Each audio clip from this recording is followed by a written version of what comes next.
한밤중 공동묘지에 나타나는 도깨비, 무덤을 파헤치려던 도굴꾼들의 참혹한 최후. 깊은 밤 무덤가에서 들려오는 괴상한 웃음소리.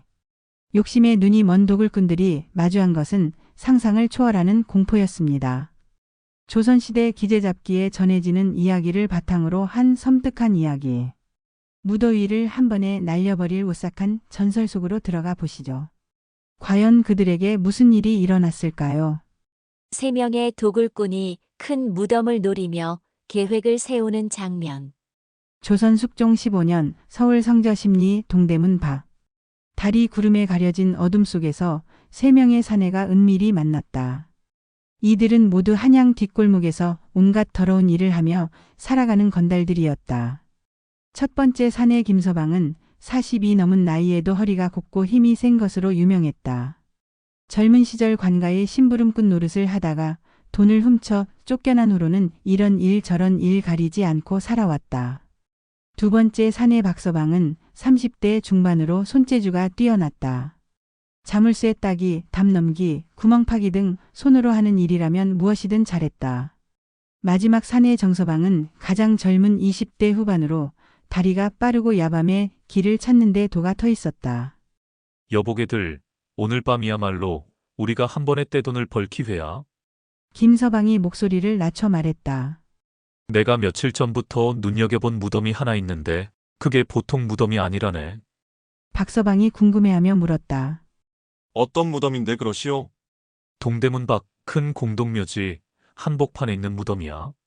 봉분도 제법 크고 주변에 돌란간까지 둘러져 있더군. 무엇보다 무덤 앞에 세워진 비석이 예사롭지 않아. 글씨도 정성스럽게 새겨져 있고 비석 자체도 좋은 돌로 만든 것 같았어. 정서방이 눈을 반짝이며 맞장구 쳤다. 그렇다면 분명 양반집 무덤이겠군요. 부장품이 상당할 것 같은데. 그렇지. 내 짐작으로는 최소한 은그릇 몇 점은 나올 것 같고 운이 좋으면 금붙이나 옥장 신구도 있을 거야. 한 번만 성공하면 우리 셋이 몇 년은 편하게 살 수 있을 만큼 벌 수 있다고. 하지만 박서방은 조금 걱정스러운 표정을 지었다. 그런데 말이오, 공동묘지라는 곳이 밤에는 으스스하다고들 하지 않소? 더군다나 무덤을 파헤치는 일이니? 혹시 무슨 일이 생기는 건 아닐까요? 김서방이 코웃음을 쳤다. 허허, 자네는 아직도 그런 미신을 믿는단 말이야? 귀신이고 도깨비고 다 헛소리야. 죽은 자가 산 자를 어떻게 한다는 말인가? 우리가 조심해야 할 건 포졸들이지 귀신이 아니라고. 정서방도 김서방의 말에 동조했다. 맞습니다. 제가 그 일대를 며칠 살펴봤는데 밤에는 사람의 그림자도 보이지 않더군요. 포졸들도 그런 음침한 곳까지는 순찰을 돌지 않는 것 같고요. 김서방이 만족스럽게 고개를 끄덕였다. 그래, 바로 그거야. 사람들이 무서워해서 가지 않는 곳이니 우리에겐 오히려 안전한 거지. 자, 그럼 계획을 세워보자. 세 사람은 머리를 맞대고 구체적인 계획을 짰다. 도구는 각자 분담해서 준비하기로 했다. 김서방은 삽과 곡괭이를, 박서방은 등불과 밧줄을, 정서방은 파낸 물건을 담을 자루와 망을 볼 도구들을 맡았다. 만날 시간은 밤 이경, 즉 밤 10시쯤으로 정했다. 그 시간이면 한양거리에도 사람들의 발길이 끊어지고 무덤 근처는 완전히 적막해질 것이었다. 혹시라도 일이 틀어지면 어떻게 할 것인가? 박서방이 마지막으로 물었다. 뿔뿔이 흩어져서 각자 집으로 도망치는 거야. 3일 후 여기서 다시 만나서 상황을 확인하고 만약 누군가 잡히더라도 절대 나머지 사람들 이름은 대지 말기로 하자. 공동묘지에 몰래 들어가 도굴 작업을 시작하는 장면. 밤이 깊어지고 한양거리가 고요해질 무렵 3명의 도굴꾼들이 약속한 장소에 하나둘 모여들었다. 구름이 달을 가려 사방이 칠흑같이 어두웠다. 바람 한 점 없는 무더운 여름밤이었지만 공동묘지 근처에 다다르자 어쩐지 서늘한 기운이 느껴졌다. 자, 모두 왔군. 그럼 출발해보자. 김서방이 삽을 어깨에 메고 앞장섰다. 박서방은 등불과 부싯돌을 챙겼지만 아직 불을 켜지는 않았다. 너무 멀리서 불빛이 보이면 혹시 지나가는 사람의 눈에 띌 수도 있기 때문이었다. 정서방은 큰 자루 2개를 둘러매고 조심스럽게 뒤를 따랐다. 공동묘지로 가는 길은 험했다. 낮에도 사람들이 잘 다니지 않는 오솔길이었는데 밤에는 더욱 걷기가 어려웠다. 발밑에 돌에 걸려 넘어질 뻔하기도 하고 가시덤불에 옷이 찢어지기도 했다. 하지만 세 사람은 곧 벌어들일 큰 돈을 생각하며 힘들어도 참고 걸어갔다. 이제 거의 다 왔다. 김서방이 작은 목소리로 말했다. 앞쪽으로 크고 작은 무덤들의 봉분이 어둠 속에서 희미하게 보였다. 공동묘지에 들어서자 분위기가 확실히 달라졌다. 바람도 없는데 나뭇잎들이 바스락거리는 소리가 들렸고 어디선가 올빼미 울음소리도 들려왔다. 정말 으스스하군. 정서방이 몸을 떨었다. 쓸데없는 소리 하지 말고 집중해. 저기 보이는 큰 무덤이 우리가 노리는 바로 그 무덤이야. 김서방이 가리킨 곳에는 다른 무덤들보다 훨씬 큰 봉분이 있었다. 주변에는 돌로 만든 난간이 둘러져 있고 무덤 앞에는 키 큰 비석이 서 있었다. 세 사람은 무덤 근처로 조심스럽게 다가갔다. 이제 등불을 켜지 않으면 안 될 상황이었다. 박서방이 부싯돌을 쳐서 등불에 불을 붙였다. 작은 불빛이 주변을 비추자 무덤의 모습이 더 자세히 보였다. 와, 정말 대단한 무덤이네요. 정서방이 감탄했다. 비석에 새겨진 글씨는 정성스럽게 쓰여 있었고 돌란간도 섬세하게 조각되어 있었다. 분명 상당한 신분의 사람이 묻힌 무덤임에 틀림없었다. 좋아. 그럼 이제 시작해보자. 박서방은 등불을 들고 있고 정서방은 망을 봐. 나는 파기 시작할 테니까. 김서방이 삽을 들고 봉분 한쪽을 찍어보았다. 흙이 꽤 단단했다. 오래된 무덤이라 흙이 다져진 모양이었다. 박서방이 등불을 김서방 옆에서 들고 있는 동안 정서방은 주변을 살피며 혹시 사람이 오는지 망을 보았다. 하지만 이 깊은 밤에 이런 음침한 곳까지 올 사람이 있을 리 없었다. 김서방이 삽질을 시작했다. 첫 삽을 뜨자 귀귀한 흙냄새가 코를 찔렀다. 2번째, 3번째. 점점 구멍이 깊어져 갔다. 무덤의 주인이 누군지는 모르지만 꽤 깊게 묻힌 모양이었다. 생각보다 깊네. 박서방, 자네도 좀 도와줘. 김서방이 땀을 닦으며 말했다. 박서방이 등불을 정서방에게 넘기고 곡괭이를 들었다. 2 사람이 번갈아가며 파니 작업 속도가 빨라졌다. 하지만 시간이 지날수록 이상한 기분이 들기 시작했다. 이상하네. 바람도 없는데 왜 이렇게 쌀쌀하지? 정서방이 중얼거렸다. 분명 무더운 여름밤인데 무덤 주변만은 유독 서늘했다. 아마 땅을 파서 차가운 기운이 올라오는 거겠지. 계속 파자. 김서방이 말했지만 그의 목소리에도 약간의 떨림이 섞여 있었다. 조금 더 파자 드디어 삽에 딱딱한 것이 걸렸다. 있다. 관이다. 김서방이 흥분해서 외쳤다. 세 사람은 서둘러 관 주변의 흙을 걷어냈다. 꽤 좋은 나무로 만든 관이었고 크기로 봐서는 성인 남자가 들어있는 것 같았다. 이제 관을 열어보자. 박서방이 관 뚜껑 부분을 살펴보았다. 관 뚜껑은 생각보다 무거웠지만 3명이 힘을 합쳐 조금씩 열 수 있었다. 하지만 바로 그 순간이었다. 갑자기 어디선가 이상한 소리가 들려왔다. 끼끼끼끼끼. 마치 누군가 비웃는 듯한 괴상한 웃음소리였다. 세 사람은 동시에 작업을 멈추고 주변을 둘러보았다. 뭐야? 지금 소리 들었지? 정서방이 덜덜 떨며 물었다. 아마 올빼미 소리겠지. 계속하자. 김서방이 애써 태연한 척했지만 그의 손도 미세하게 떨리고 있었다. 도굴 중 느끼는 섬뜩한 분위기와 괴상한 소리들. 끼끼끼끼끼. 괴상한 웃음소리가 다시 들려왔다. 이번에는 더 가까운 곳에서 나는 것 같았다. 3명의 도굴꾼들은 서로를 바라보며 당황했다.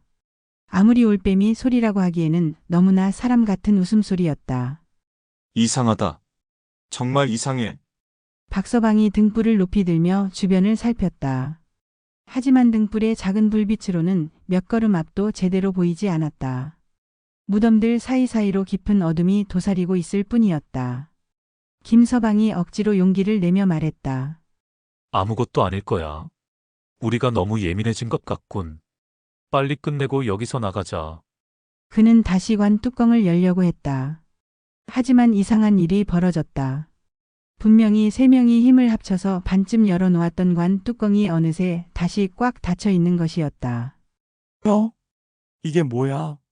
정서방이 어리둥절해했다. 분명히 우리가 열어놓았는데. 아마 무거워서 다시 닫힌 모양이야. 이번에는 더 확실하게 열어보자. 김서방이 말했지만 그의 목소리에는 확신이 없었다. 세 사람이 다시 힘을 합쳐간 뚜껑을 열려고 했다. 그런데 이번에는 뚜껑이 전혀 움직이지 않았다. 마치 누군가 안쪽에서 꽉 잡고 있는 것처럼 꿈쩍도 하지 않았다. 이상해. 아까는 분명히 열렸는데. 박서방이 힘겹게 말했다. 바로 그때였다. 갑자기 바람이 불기 시작했다. 아까까지는 바람 한 점 없이 고요했던 밤이었는데 갑자기 세찬 바람이 무덤 사이를 휘몰아쳤다. 등불의 불꽃이 심하게 흔들렸다. 불이 꺼져가요. 박서방이 급히 등불을 가렸지만 바람은 점점 더 세졌다. 그리고 바람과 함께 더욱 기괴한 소리들이 들려오기 시작했다. 어디선가 사람의 발걸음 소리가 들려왔다. 찰박찰박 마치 맨발로 젖은 땅을 걷는 듯한 소리였다.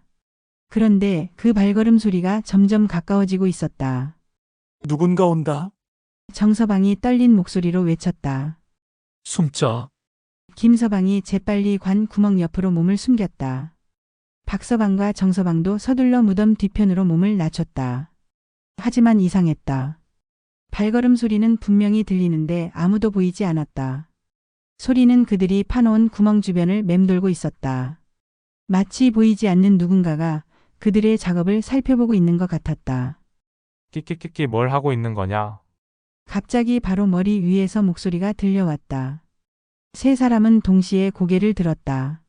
하지만 아무것도 보이지 않았다. 단지 어둠만이 있을 뿐이었다. 환청이야. 분명히 환청일 거야. 김서방이 중얼거렸지만 그의 얼굴은 새하얗게 질려 있었다. 이때 더욱 무서운 일이 벌어졌다. 그들이 파놓은 구멍에서 갑자기 흙이 저절로 움직이기 시작한 것이다. 아무도 건드리지 않았는데 흙들이 스스로 움직여서 구멍을 다시 메우고 있었다. 어떻게 이런 일이? 박서방이 말을 잇지 못했다. 정서방은 이미 오들오들 떨고 있었다. 형님들, 우리 그만 도망가요. 뭔가 이상해요. 정말 이상하다고요. 하지만 김서방은 아직도 포기할 수 없었다. 그 무덤 안에 있을 보물을 생각하니 쉽게 물러설 수 없었다. 아니야. 우리가 여기까지 와서 이대로 돌아갈 수는 없어. 분명히 뭔가 착각이거나 우연일 거야. 그는 다시 삽을 들고 흙을 파기 시작했다. 하지만 이상하게도 파도 구멍이 깊어지지 않았다. 마치 파낸 흙이 저절로 다시 채워지는 것 같았다. 이게 도대체 뭔 일이야? 김서방이 화를 내며 더 세게 팠다. 바로 그때 무덤의 비석에서 이상한 빛이 나기 시작했다. 처음에는 희미했지만 점점 밝아지더니 마침내 비석 전체가 푸른빛으로 빛나기 시작했다. 비석이 빛나고 있어요. 정서방이 비명을 질렀다. 갑자기 나타난 도깨비와 마주치는 장면. 비석의 푸른 빛이 점점 강해지더니 갑자기 그 빛 속에서 무언가가 모습을 드러내기 시작했다. 처음에는 흐릿한 그림자 같았지만 점점 뚜렷해지더니 마침내 기괴한 모습의 존재가 나타났다. 키는 사람보다 조금 작았지만 머리는 비정상적으로 컸다. 얼굴은 붉은색이었고 눈은 불덩이처럼 이글거렸다. 입은 귀까지 찢어져 있어서 웃을 때마다 새하얀 이빨이 드러났다. 머리카락은 산발처럼 헝클어져 있었고 온몸에서는 푸른 연기가 피어오르고 있었다. 끼끼끼끼 반갑다 인간들아. 그 존재가 입을 열었다. 목소리는 마치 쇠가 긁히는 듯한 소리였다. 세 명의 도굴꾼들은 그 모습을 보자마자 혼이 나갔다. 정서방은 그 자리에서 기절해버렸고 박서방은 덜덜 떨며 주저앉았다. 김서방만이 겨우 정신을 차리고 있었지만 그 역시 공포에 질려 말을 할 수가 없었다. 놀랐나? 끼끼끼끼. 나는 이 무덤을 지키는 도깨비다. 너희들이 무엇을 하려는지 다 보고 있었지. 도깨비가 천천히 그들에게 다가왔다. 도깨비가 한 걸음씩 다가올 때마다 주변의 공기가 더욱 차가워졌다. 김서방이 간신히 입을 열었다. 도깨비님, 저희가 잘못했습니다. 용서해 주십시오. 용서? 키키키키. 용서라고? 도깨비가 크게 웃었다. 그 웃음소리에 주변의 무덤들이 모두 진동했다. 너희들이 죽은 자의 잠을 깨우고 무덤을 훼손하려 했는데 용서를 구한다고? 도깨비는 손을 한번 흔들었다. 그러자 갑자기 김서방이 들고 있던 삽이 저절로 움직이기 시작했다. 삽은 공중에 떠올라 빙빙 돌더니 김서방의 머리 위로 날아갔다. 아, 김서방이 급히 몸을 피했다. 삽은 그가 있던 자리에 땅을 깊숙이 파버렸다. 키키키키. 재미있군. 너희들이 무덤을 파려고 했으니 이번에는 내가 너희들을 파묻어 주지. 도깨비가 손뼉을 쳤다. 그러자 주변의 모든 도구들이 저절로 움직이기 시작했다. 곡괭이는 박서방을 향해 날아갔고 등불은 정서방의 머리 위에서 빙빙 돌았다. 자루들은 마치 살아있는 뱀처럼 꿈틀거리며 그들을 휘감으려 했다. 살려주세요. 제발 살려주세요. 박서방이 울며 빌었다. 하지만 도깨비는 전혀 동정심을 보이지 않았다. 살려달라고? 그럼 이 무덤의 주인에게 가서 사과해라. 도깨비가 관을 향해 손짓하자 그들이 그렇게 열려고 애썼던 관 뚜껑이 저절로 열렸다. 그런데 관 안에는 시체가 없었다. 대신 온갖 보물들이 가득 들어 있었다. 금그릇, 은그릇, 옥장신구, 비단 등 눈이 부실 정도로 화려한 보물들이었다. 보물이. 김서방이 넛을 잃고 바라보았다. 그래, 너희들이 그렇게 탐내던 보물들이다. 키키키키. 가져가 보아라. 도깨비가 비웃듯 말했다. 김서방은 공포에도 불구하고 욕심을 버릴 수 없었다. 그는 떨리는 손으로 관 속에 금그릇 하나를 집어들었다. 그런데 그 순간 이상한 일이 벌어졌다. 그의 손에 든 금그릇이 갑자기 뜨거워지기 시작한 것이다. 너무 뜨거워서 손에 들고 있을 수가 없었다. 아, 뜨거워. 김서방이 금그릇을 떨어뜨렸다. 그런데 땅에 떨어진 금그릇은 순식간에 재가 되어 사라져버렸다. 키키키키. 탐욕스러운 인간들아. 보물은 욕심쟁이들에게는 독이 될 뿐이다. 도깨비가 말했다. 이때 기절했던 정서방이 깨어났다. 그는 눈을 뜨자마자 도깨비를 보고 또다시 기절할 뻔했지만 박서방이 재빨리 그를 흔들어 깨웠다. 정신 차려. 우리 도망가야 해. 박서방이 외쳤다. 하지만 도깨비는 그들을 그냥 놔둘 생각이 없었다. 도망. 키키키키 이미 늦었다. 너희들은 내 놀이감이 되었으니까. 도깨비가 입을 크게 벌리며 숨을 들이마셨다. 그러자 세 사람의 몸이 저절로 도깨비 쪽으로 끌려가기 시작했다. 마치 강력한 바람에 빨려 들어가는 것 같았다. 안 돼. 세 사람이 동시에 비명을 질렀지만 그들의 몸은 계속해서 도깨비에게 끌려갔다. 도깨비의 장난과 도굴꾼들의 절망적인 상황. 도깨비의 강력한 힘에 끌려가던 세 명의 도굴꾼들은 필사적으로 저항했다. 김서방이 무덤가의 돌란간을 붙잡았지만 도깨비의 힘은 상상을 초월했다. 돌란간이 부서지면서 그는 다시 도깨비 쪽으로 끌려갔다. 키키키키. 소용없다. 이미 너희들은 내 소나기에 들어왔으니까. 도깨비가 크게 웃으며 말했다. 하지만 갑자기 도깨비가 숨을 멈추더니 세 사람을 놓아주었다.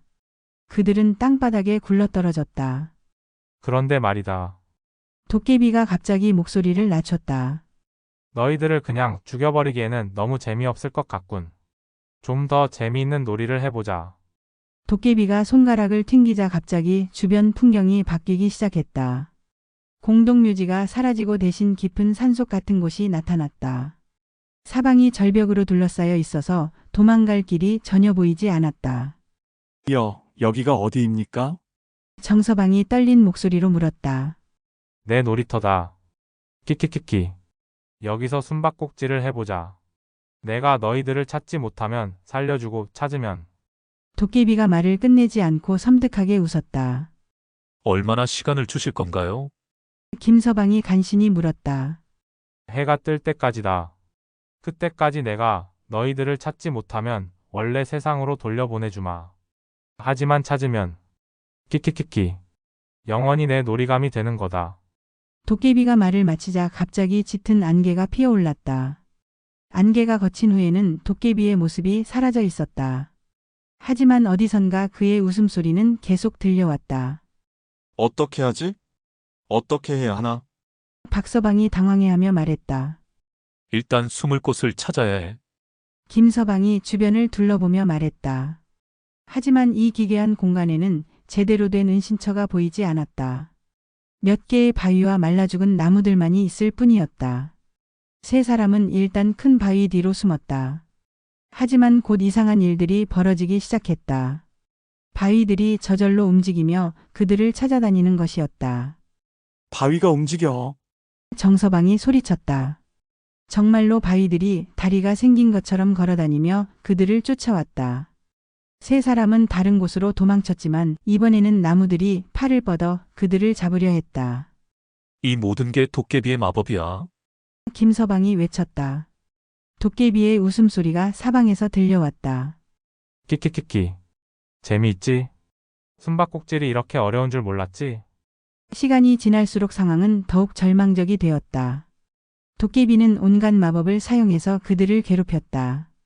갑자기 땅이 꺼져서 함정이 생기기도 하고 하늘에서 불덩이가 떨어지기도 했다. 더 이상 못 견디겠어요. 정서방이 울부짖었다. 차라리 죽는 게 나을 것 같아요. 하지만 김서방은 아직 포기하지 않았다. 아니야. 우리는 살아야 해. 분명히 방법이 있을 거야. 그때 박서방이 뭔가를 발견했다. 저기 봐요. 저 동굴 같은 곳. 정말로 절벽 한쪽에 작은 동굴이 있었다. 세 사람은 재빨리 그곳으로 뛰어갔다. 동굴은 생각보다 깊었고 안쪽으로 들어가니 도깨비의 마법이 닿지 않는 것 같았다. 여기서는 안전한 것 같네. 김서방이 안도의 한숨을 쉬었다. 하지만 그들의 안도감은 오래가지 못했다. 동굴 깊숙한 곳에서 또 다른 존재가 나타났기 때문이었다. 그것은 도깨비와는 다른 더욱 무서운 모습이었다. 욕심의 대가를 치르는 도굴꾼들의 최후. 동굴 깊숙한 곳에서 나타난 존재는 도깨비보다도 더욱 무시무시했다. 온몸이 뼈만 앙상하게 남은 해골의 모습이었는데 눈구멍에서는 푸른 불꽃이 타오르고 있었다. 목소리는 마치 지하 깊은 곳에서 울려나오는 듯했다. 우리는 그냥 숨으려고. 정서방이 벌벌 떨며 말했다. 숨으려고? 키키키키. 갑자기 도깨비의 웃음소리가 동굴 안에 울려 퍼졌다. 잘했다. 산신령님. 이 녀석들을 찾았군. 도깨비가 동굴 입구에 나타났다. 알고 보니 이 모든 것이 도깨비의 계획이었던 것이다. 동굴의 주인인 산신령과 도깨비는 서로 아는 사이였다. 이 인간들이 무덤을 파헤치려 했다고?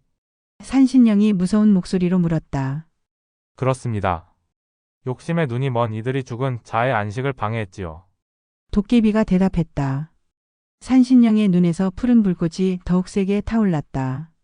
그렇다면 이들에게는 합당한 벌을 내려야겠군. 벌? 어떤 벌 말입니까? 김서방이 두려움에 떨며 물었다. 너희들이 무덤을 파려 했으니 이제 너희들이 땅속에 묻힐 차례다. 산신령이 손을 들어 올렸다. 그러자 갑자기 동굴 바닥이 무너지기 시작했다. 세 사람은 깊은 구덩이 속으로 떨어졌다. 하지만 이상하게도 다치지는 않았다. 대신 그들은 자신들이 관 속에 들어가 있는 것을 발견했다. 이게 뭐야? 박서방이 공포에 질린 목소리로 외쳤다. 각자 따로 관 속에 갇힌 세 사람은 관 뚜껑을 열려고 애썼지만 소용없었다. 관은 꼼짝도 하지 않았다. 키키키키. 이제 너희들이 죽은 자가 되어보는 거다. 어떤 기분이냐? 도깨비의 목소리가 들려왔다. 제발 살려주세요. 다시는 이런 짓 안 할게요. 정서방이 울며 빌었다. 하지만 도깨비와 산신령은 전혀 동정심을 보이지 않았다. 대신 더욱 무서운 일이 벌어졌다. 관 안으로 차가운 흙이 들어오기 시작한 것이었다. 안 돼. 이러면 정말 죽어. 김서방이 필사적으로 관을 두드렸다. 하지만 흙은 계속 들어왔다. 발가락부터 시작해서 무릎, 허리까지 차가운 흙이 그들의 몸을 덮어갔다. 세 사람은 죽음의 공포를 느꼈다. 우리가 잘못했습니다.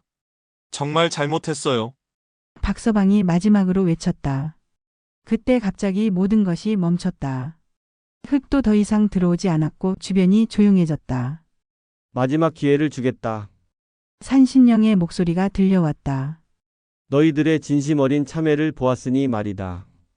관뚜껑이 열렸다. 세 사람은 간신히 관에서 빠져나왔다. 그들은 다시 원래의 공동묘지에 서 있었다. 동쪽 하늘이 조금씩 밝아오고 있었다. 하지만 조건이 있다. 도깨비가 나타나서 말했다. 앞으로 절대로 무덤을 파헤치거나 죽은 자를 방해하지 말아라. 만약 다시 그런 짓을 한다면 그때는 정말로 너희들을 산채로 땅에 묻어버릴 것이다. 산신령이 무서운 목소리로 경고했다. 세 사람은 고개를 연신 끄덕이며 약속했다. 네? 절대로 그런 짓 안 하겠습니다. 그리고 하나 더. 도깨비가 덧붙였다. 오늘 밤 일은 아무에게도 말하지 마라.